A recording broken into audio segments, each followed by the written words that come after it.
Hello everybody, welcome back to another video. It's been a while since we've done a video, obviously.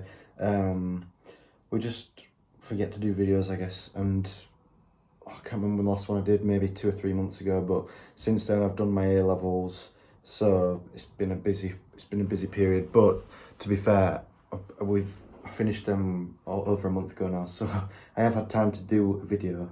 I just kind of forget to do it. And I think I might do a video with James tomorrow where we review the new Elvis movie that's out. So if there's any Elvis viewers watching, comment down in the comments below to let me know what you thought of the film. I thought it was really good. I really enjoyed it, and they told the right story, which I wanted to see, which has made me really happy. I've seen it twice now. I've seen it once with James and once with my parents. So I've seen it enough times to probably talk about it, but there'll be more sophisticated reviews on YouTube than what we do. We're just going to really talk about what we thought about it. But I thought, just to do a quick video, I'm just going to do like a quick vinyl update of albums that I've got recently in the past month. I've never done this before. I could have, because I pretty much buy at least 2 albums every month, I'd say. I actually went quite a while without buying an album recently, but then I went on holiday and I went quite overboard. I mean, I didn't spend too much money, but I bought quite a few albums when I went on holiday. And actually, I've just forgotten one that's just down here, which I wanted to show as well, which I got recently. I don't know if you saw it there or not. But yeah, so I've just been on holiday. I live in England. I've just been on holiday to the south coast, and I bought quite a few albums there. But one I got just before I went down south was this Raw Power by the Stooges, and this is like a double LP version, which has got the original David Bowie mix and the Iggy Pop mix, which was done in 1997 apparently, and it comes with a really cool booklet. Now, I think the Stooges did do an album after this. I think they reunited and did an album, but I've only ever listened to their first 3 albums. But I really like the Stooges. I mean, I've never even mentioned them on this channel before. This is kind of why I wanted to do a video like this, just because like there's a chance that I'd get to talk about an artist that you wouldn't even think I'd listen to. Because I mostly just do Elvis on this channel, and then maybe a bit of Pink Floyd. We haven't really done. I mean, James does other artists, but I haven't really talked about other artists in well over 2 years, to be honest. But the Stooges are a really good band. I really love. This is the first Stooges album that I've got. I've actually really wanted to get their albums on vinyl for a while, but I only ever see them in HMV, and HMV just ask for ridiculous prices nowadays with vinyl. This was 30 quid, so I thought 30 quid, 2 LPs. It's right here in front of me. I'll just get it. So I wouldn't have paid it any more than that. But they do ask some stupid prices in HMV. I mean, 30 quid is still a bit overpriced for a double album that's just a reissue, I think. It's not even limited edition, I don't think. But I'm not going to complain. It was still a really nice one to have. I must say though, the David Bowie mix is, in my opinion at least, very inferior to Iggy Pop's mix. Because, I mean, my favourite song on here is Penetration, and I really don't like David Bowie's mix. I don't know much about like how the Stooges mixed it or whatever, or just how it all happened, but I just really like their music. I really want to get Funhouse, which is their second album. That's my favourite Stooges album. But I'm going to move on. So these are all, I'm pretty sure, albums that I got while I was down south in Bournemouth. And I also went to a nearby town close to Bournemouth called Boscombe, and there was some really cool record shops there where I bought quite a few records. Anyway, I got this Frank Sinatra's Nice and Easy, which is my favourite Frank Sinatra album by far. Oh, it's not by far, 'cause, I love all of his albums that I've listened to. He doesn't have a bad album, but I mean, all of his Capitol albums are just so good. But this has been my favourite Frank album for a very long time. I don't know if we've ever done a Frank Sinatra video on this channel, but Frank Sinatra is like my favourite singer along with Elvis. I love Frank Sinatra. I've got so many Frank Sinatra albums, I just never really talk about him. It's because, I mean, if I did videos more often, I probably would talk about him, but this is, I have a really nice original UK stereo copy. I have an original UK mono copy, which isn't in the best condition, which is the first version of this album I got. But I really wanted to get, this is from 1984 because it's got like the hype sticker on it. They sort of did a reissue campaign, I'm sure, in the 1980s, and all the reissue albums have got this same hype sticker on it. And this is still in the shrink wrap, which I thought was quite cool, and it was like £5, so I really wanted to get it. But I really wanted to get this because I knew it'd sound good, and it sounds really good. I mean, the vinyl is completely flat. It just sounds really good. The bass is great. I mean, this is my favourite Frank Sinatra album, likely because it's, I think, his best sounding album. It's great song selection, and he sings beautifully on it, as he does on loads of his albums, but this production on this album is really, really good. To say it's from 1960, I mean, it's 62 years old and it sounds amazing. Really is a truly phenomenal album. Go listen to that album if you don't mind listening to music like Frank Sinatra. And then get some Elvis stuff in, obviously. This album I've really wanted for a long time. I still haven't got it up to this point. Golden Records Volume 4. I now have all of Elvis's Golden Records finally. Well, no, I don't. All the ones that were released in his lifetime. There is a Volume 5, which I probably will get at some point. But I really did want this for quite a while because it's got so many great songs on it. And I do have some of these songs on like either singles or like compilation albums, but like pretty much all my Elvis singles don't play great. Like they're full of scratches and stuff. So I really wanted to get this. This was in my local record store the other, a record shop. This was in my local record shop the other month, and I didn't pick it up because it had like a mark on the label. But I mean, there's some great songs on it. I mean, Love Letters, I love Elvis's version of Love Letters. It's one of my favourite Elvis songs.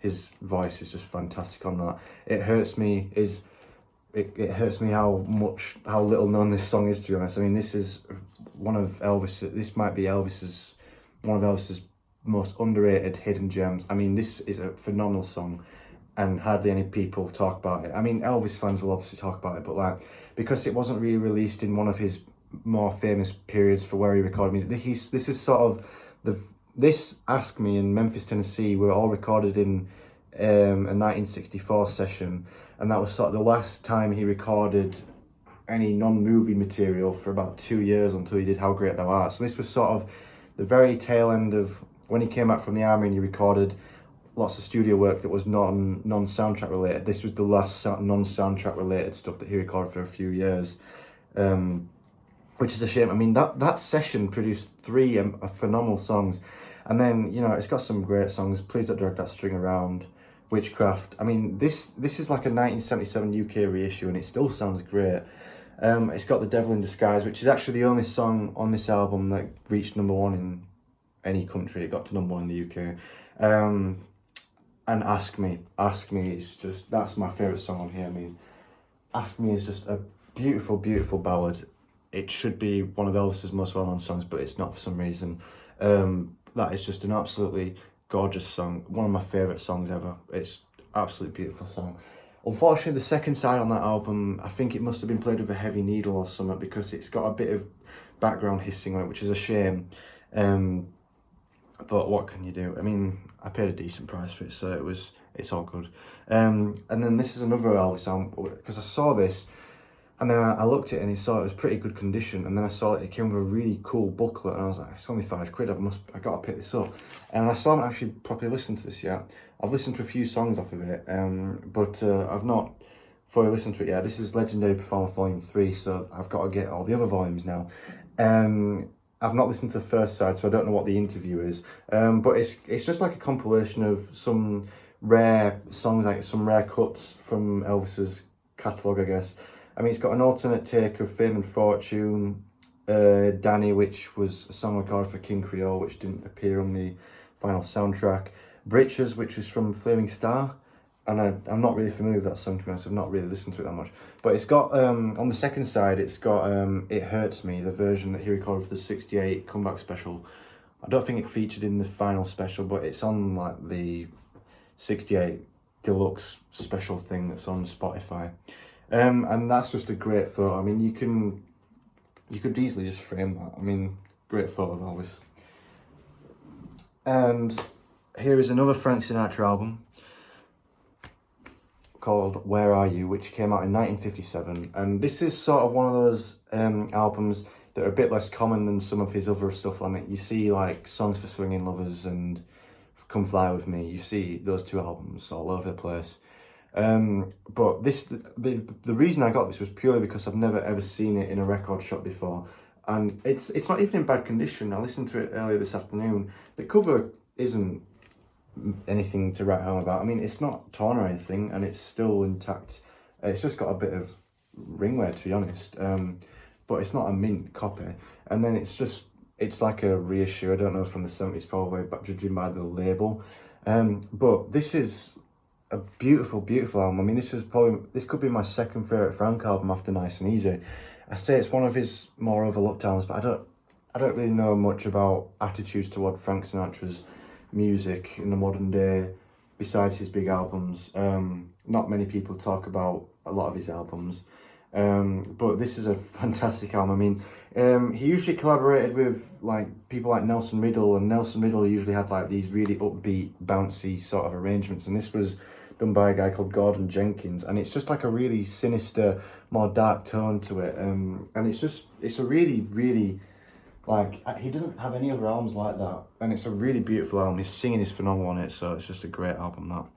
And then another Elvis album, Live at Madison Square Garden. I've never actually really listened to this properly. I've just never really taken the time to listen to it, because I've never really truly appreciated Elvis's live performances, really. I always liked his 1969 performances at the Las Vegas Hotel, and the stuff that was on That The Way It Is. That's the way it is, not That The Way It Is. Can't speak. So I've never really listened to this album properly. I mean, the song selection is great. I mean, there's some songs. I mean, Pork Salad Annie, You'd Have to Say You Love Me, and then on the second side you've got How Isn't It Funny How Time Slips Away. However, I must say, I don't think this live performance is anything to write home about. And like, I'm not trying to say anything bad about Elvis, but I feel like in this period, in like 1972, especially on like the Back in Nashville, like the 1971 sessions, I don't know why, but in this period of Elvis's career, whenever he sang, he sounded like he was singing with just like a bit held back. I don't know if it's because he had health problems, or, I mean, he did obviously, but they weren't as bad as they were later in his life. But he just sounds like he's holding back when he's singing, and he just doesn't sound like he's putting that full bravado and full effort that you hear on like albums like That's The Way It Is.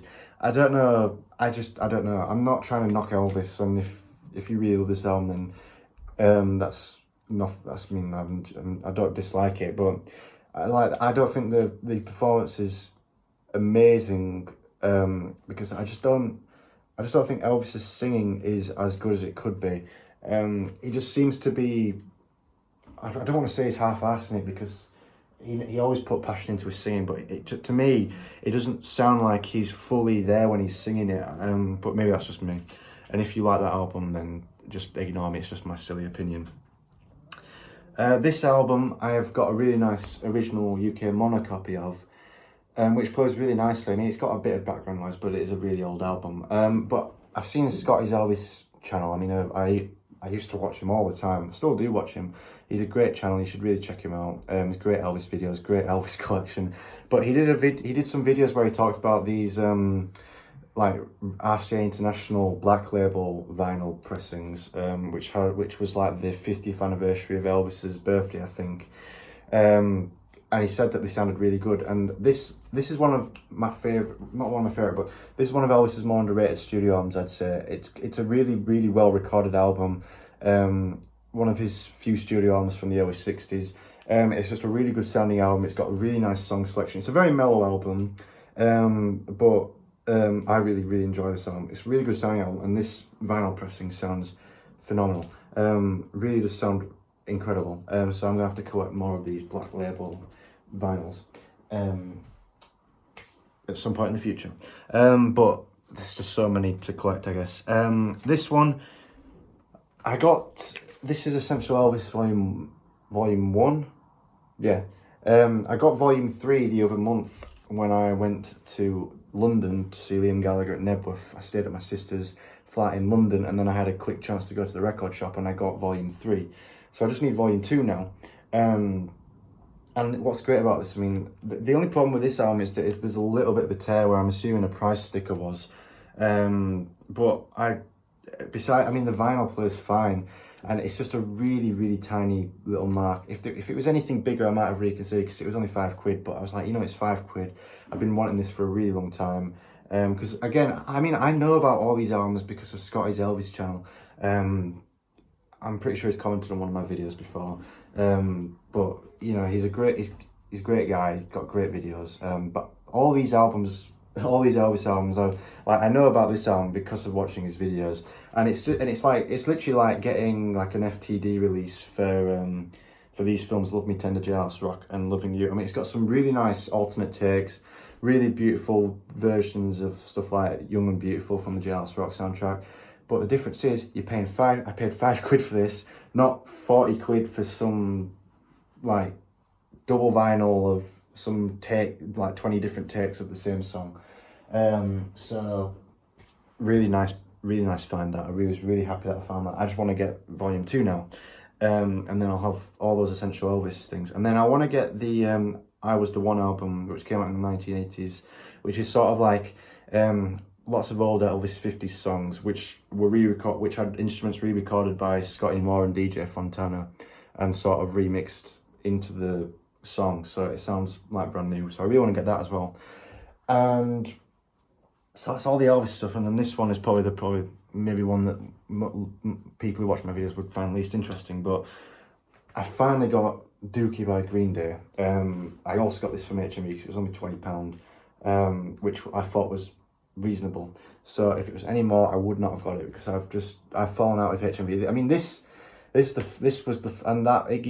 Stooges album and this album, like, I've bought two albums from HMV in the space of a month, which is unprecedented. I've not bought anything from them in like over a year because their prices are terrible.